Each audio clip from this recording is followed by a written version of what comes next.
উচ্চ মাধ্যমিক, finance, banking ও বিমা দ্বিতীয় পত্রের শিক্ষার্থীদের আজকের অনলাইন ক্লাসে স্বাগতম জানাচ্ছি।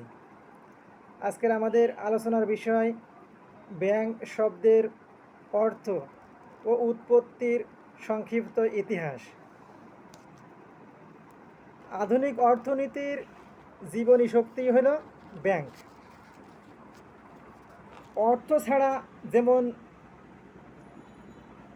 ছাড়া যেমনি ব্যক্তি, সমাজ বা দেশ চলতে পারে না, তেমনি ব্যাংক ছাড়া অর্থের প্রচলন এবং এর প্রচার ও প্রসার অসম্ভব। ব্যাংক সকল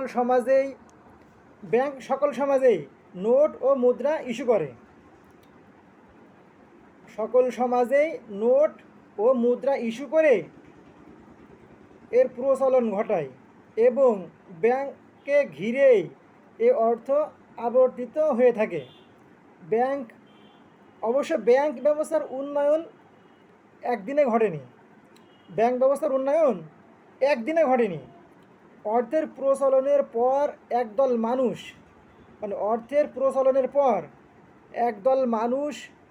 অর্থের নিরাপদ সংরক্ষণের জায়গা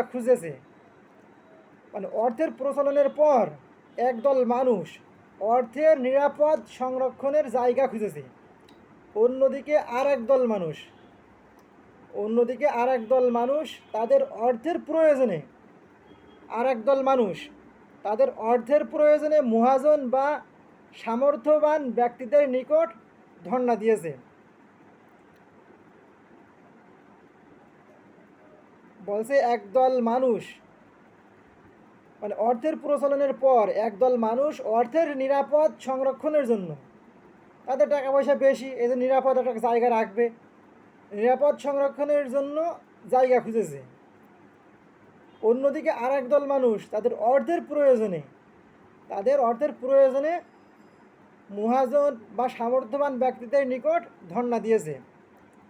একই মানুষ যখন অর্থের এরূপ নিরাপদ সংরক্ষণের দায়িত্ব গ্রহণ ও সুদে অর্থ ঋণদানের কাজ শুরু করেছে, তখনই মূলত ব্যাংকের ধারণা শক্তিশালী হয়েছে, গড়ে উঠেছে ব্যাংকিং প্রতিষ্ঠান।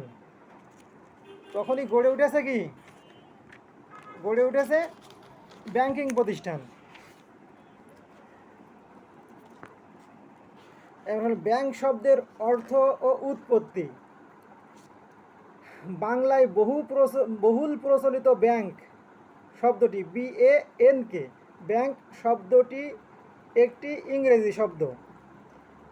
ইংরেজিতে ব্যাংক শব্দের আবিধানিক অর্থ হলো ক্ষেতের আইল, নদী, হ্রদ বা জলাশয়ের তীর, কুল কিনারা, তটরেখা, লম্বা টুল বা বেঞ্চ, কোনো বস্তুর স্তূপ, ধনভাণ্ডার ইত্যাদি। বর্তমানকালে সকল দেশেই ব্যাংক শব্দটি একটি অর্থনৈতিক পরিভাষা হিসেবে রূপলাভ করেছে। এর দ্বারা এমন কোনো আর্থিক প্রতিষ্ঠানকে বোঝায় যার কাজ হলো অর্থ জমা রাখা, ঋণ দেয়া ও অর্থ সংক্রান্ত বিভিন্ন কাজে লিপ্ত থেকে ব্যবসা পরিচালনা করা। ব্যাংক শব্দের উৎপত্তি কীভাবে ঘটেছে এ নিয়ে নানান মতামত প্রচলিত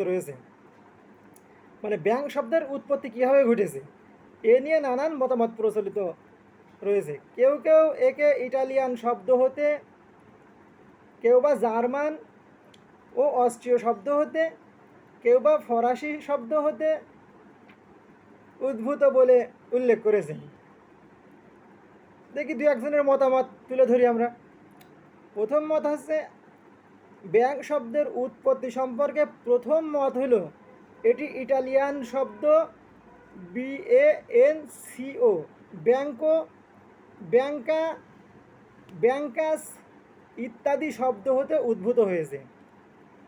মধ্যযুগে ইটালির সমৃদ্ধশালী ইহুদি ব্যবসায়ীরা লম্বা টুল বা বেঞ্চে বসে অর্থের ব্যবসায় চালাতো। এরূপ টুল বা বেঞ্চকে অঞ্চলভেদে ব্যাংকো, ব্যাংকা, ব্যাংকাস ইত্যাদি নামে অভিহিত করা হতো। এম এল টেনেন তার ব্যাংকিং ল অ্যান্ড প্র্যাকটিস বইতে ইটালীয় এ সকল শব্দ থেকে ব্যাংক শব্দের উৎপত্তি ঘটেছে বলে উল্লেখ করেছেন। এবার দ্বিতীয় আরেকটি মত দেখি। দ্বিতীয় আরেকটি মত হচ্ছে, আর একদল বিশেষজ্ঞ ব্যাংক শব্দটি ইটালিয়ান ব্যাংকো এবং BANCO ইটালিয়ান ব্যাংকো এবং জার্মান ও অস্ট্রীয় ব্যাংকি শব্দ হতে উদ্ভূত বলে মনে করেন।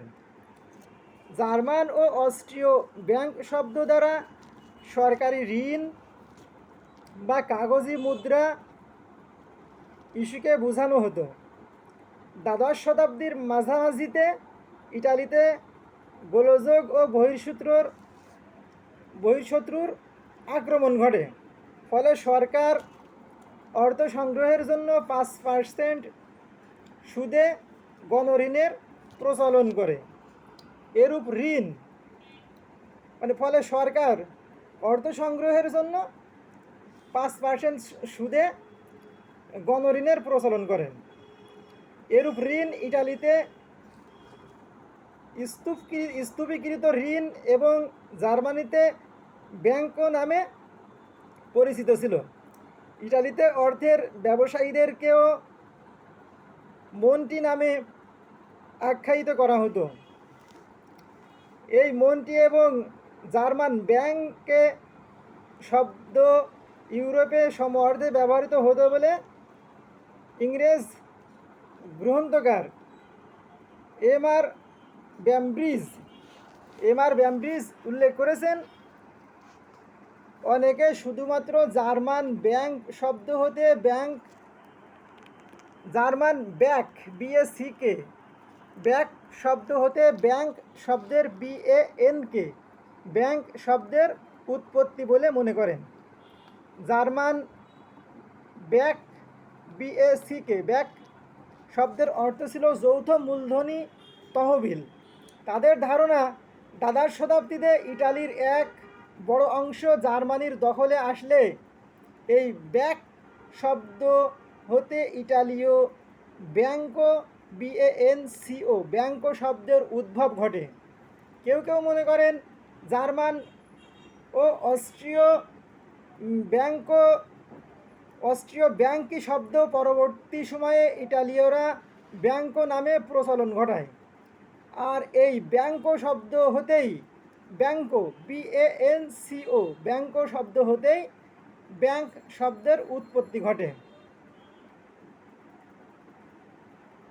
এই মতের সমর্থনে ইংরেজ লেখক ম্যাকলিভ বলেছেন, ইটালিতে ব্যাংকো এবং জার্মান ও অস্ট্রীয় ব্যাংকি শব্দ হতে ইংরেজি ব্যাংক শব্দের উৎপত্তি।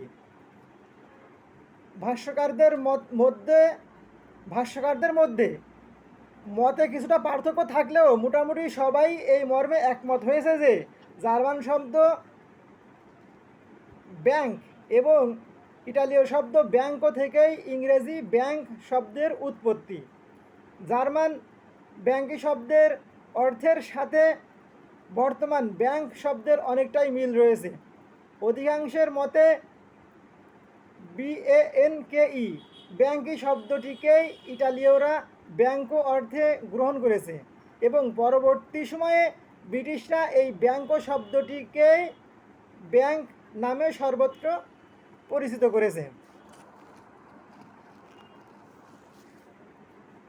ব্যাংক এর উৎপত্তির সংক্ষিপ্ত ইতিহাস।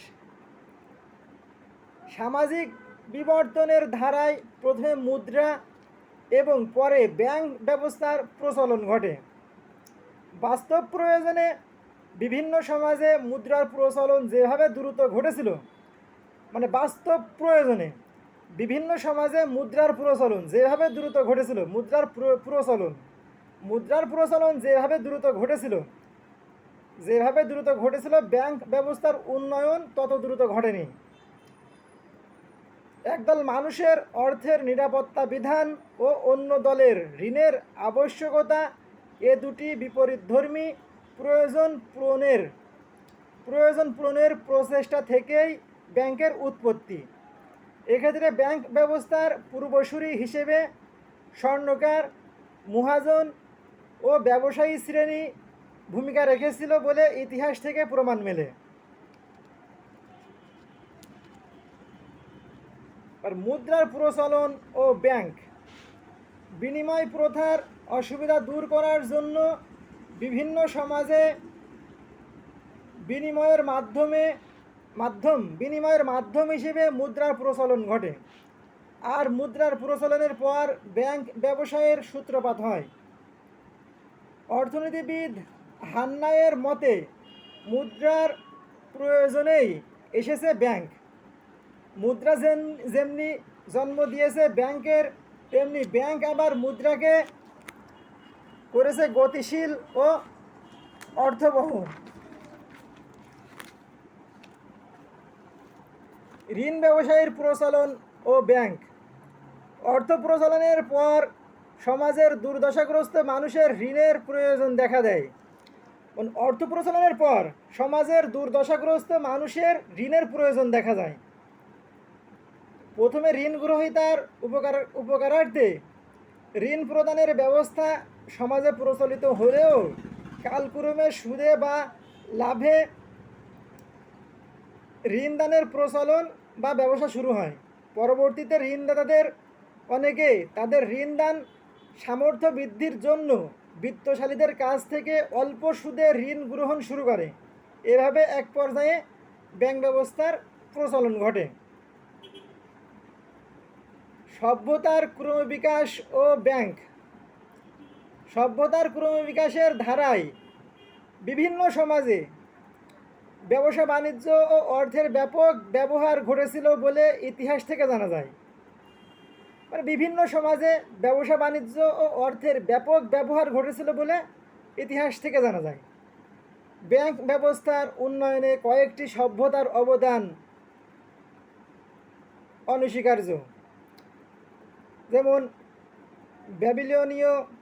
ব্যাবিলনীয় সভ্যতা খ্রিস্টপূর্ব 2000 অব্দে এ সভ্যতাকালে উপাসনালয় ব্যাংক ব্যবস্থার উদ্ভব ঘটে। পুরোহিতগণ ছিলেন এ ব্যাংকের কেন্দ্রবিন্দু। মানুষ তাদের নিকট নিরাপত্তার জন্য অর্থ জমা রাখত এবং তারা ওই অর্থ হতে সমাজের অভাবগ্রস্ত মানুষদের ঋণ দিত। জমা রসিদ, উত্তোলন রসিদ ইত্যাদির প্রচলন তথায় ঘটেছিল বলে ঐতিহাসিক প্রমাণ রয়েছে। মানে জমা রসিদ, আবার উত্তোলন রসিদ ইত্যাদির প্রচলন তথায় ঘটেছিল বলে ঐতিহাসিক প্রমাণ রয়েছে। রোমান সভ্যতা খ্রিস্টপূর্ব 1000 অব্দে রোমান সভ্যতাকালে রোমের 7 পাহাড়ের ব্যবসায়ীগণ। খ্রিস্টপূর্ব 1000 অব্দে রোমান সভ্যতাকালে রোমের 7 পাহাড়ের ব্যবসায়ীগণ নিয়ম মাফিক অর্থের ব্যবসায় করতেন বলে জানা যায়। এ সময় লেনদেন নিষ্পত্তিতে চেক, ব্যাংক ড্রাফট ইত্যাদির ন্যায় দলিলাদির প্রচলন ঘটেছিল। ঋণ সরবরাহের নিমিত্তে সেখানে ঋণদানকারী ব্যাংক এর প্রতিষ্ঠা হয়েছিল। এবার দেখি সৈনিক সভ্যতা খ্রিস্টপূর্ব 600 অব্দে সৈনিক সভ্যতাকালে সেখানে শান্সি ব্যাংক নামে এক ধরনের ব্যাংক পালন করত। শান্সি ব্যাংক নামে এক ধরনের প্রাতিষ্ঠানিক ব্যাংক ব্যবস্থার প্রচলন ঘটেছিল বলে ইতিহাস থেকে জানা যায়। মুদ্রা প্রচলনের দায়িত্বও এ ব্যাংক পালন করত। আমানত সংগ্রহ ও ঋণদানের মতো ব্যাংকিং কার্যক্রম এর আওতাধীন ছিল। এছাড়াও সিন্ধু সভ্যতা, বৈদিক সভ্যতা, গ্রিক সভ্যতা, পারস্য সভ্যতা ইত্যাদি কালেও প্রাথমিক ব্যাংক ব্যবস্থার প্রচলন ঘটেছিল বলে ঐতিহাসিক তথ্য প্রমাণ রয়েছে। ব্যবসা বাণিজ্যের উন্নয়ন ও ব্যাংক। মধ্যযুগে ব্যবসা বাণিজ্যের ব্যাপক উন্নয়ন ঘটে। বিশেষ করে বণিক শ্রেণীর এক দেশ থেকে অন্য দেশে যাতায়াত ও অর্থের লেনদেনের মধ্য দিয়ে, মানে বণিক শ্রেণীর এক দেশ থেকে অন্য দেশে যাতায়াত ও অর্থের লেনদেনের মধ্য দিয়ে ব্যাংক ব্যবস্থার সংহত হয়।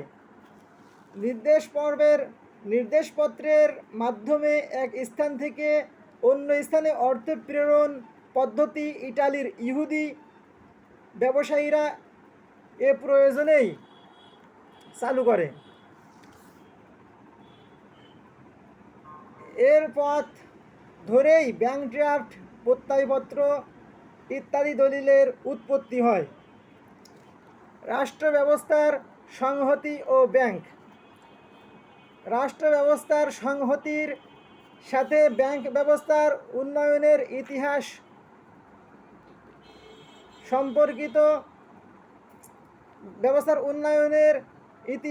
সম্পর্কিত রাষ্ট্রের প্রয়োজনে মুদ্রার প্রচলন, রাজস্ব সংগ্রহ ও ব্যয় নির্বাহ, রাষ্ট্রীয় অর্থ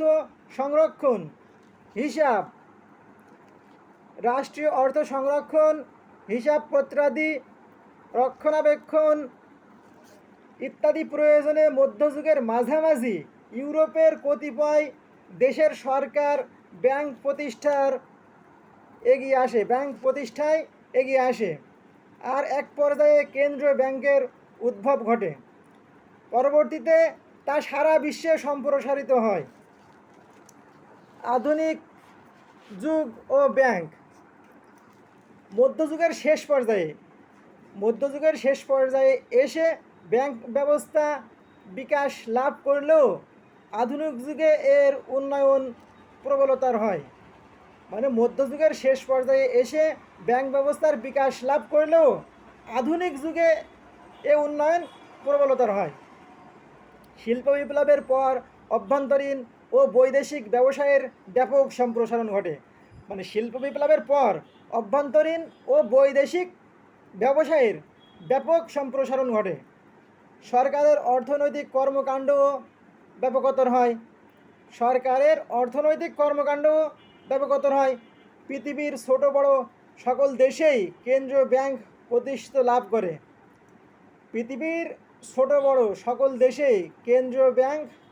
লাভ করে। শাখা ব্যাংকিং ব্যবস্থায় দেশে বিদেশে শাখা প্রতিষ্ঠার প্রতিযোগিতা শুরু হয়। বিশেষায়িত বিভিন্ন ধরনের ব্যাংক প্রতিষ্ঠা লাভ করে। আর এভাবেই আধুনিক ও বৃহদায়তন ব্যাংক ব্যবস্থার উদ্ভব ঘটে। একদিকে অর্থের নিরাপত্তা বিধান ও অন্যদিকে ঋণের প্রয়োজনীয়তার মধ্য দিয়ে মানব সমাজে যে ব্যাংক ব্যবস্থার প্রয়োজন অনুভূত হয়েছিল তা হাজারো বছরের বিবর্তনের মধ্য দিয়ে বর্তমান রূপ পরিগ্রহ করেছে। মানে একদিকে অর্থের নিরাপত্তা বিধান ও অন্যদিকে ঋণের প্রয়োজনীয়তার মধ্য দিয়ে মানব সমাজে যে ব্যাংক ব্যবস্থার প্রয়োজন অনুভূত হয়েছিল তা হাজার বছরের বিবর্তনের মধ্য দিয়ে বর্তমান রূপ পরিগ্রহ করেছে। বর্তমানকালে ব্যাংক ব্যবস্থা দেশের অর্থনীতির পক্ষে এতটাই গুরুত্ব লাভ করেছে যে একে অর্থনীতির জীবনী শক্তি হিসেবে গণ্য করা হয়ে থাকে। মানে বর্তমানকালে ব্যাংক ব্যবস্থা দেশের অর্থনীতির পক্ষে এতটাই গুরুত্ব লাভ করেছে যে একে অর্থনীতির জীবনী শক্তি হিসেবে গণ্য করা হয়ে থাকে। যাক বন্ধুরা, আজ এ পর্যন্তই। আগামী ক্লাসে ব্যাংক সম্পর্কে ধারণা এবং ব্যাংকিং কি এ বিষয় নিয়ে এবং ব্যাংকের প্রকৃত বা বৈশিষ্ট্য এই বিষয় নিয়ে আলোচনা করব। ইনশাল্লাহ সবাই ভালো থাকো।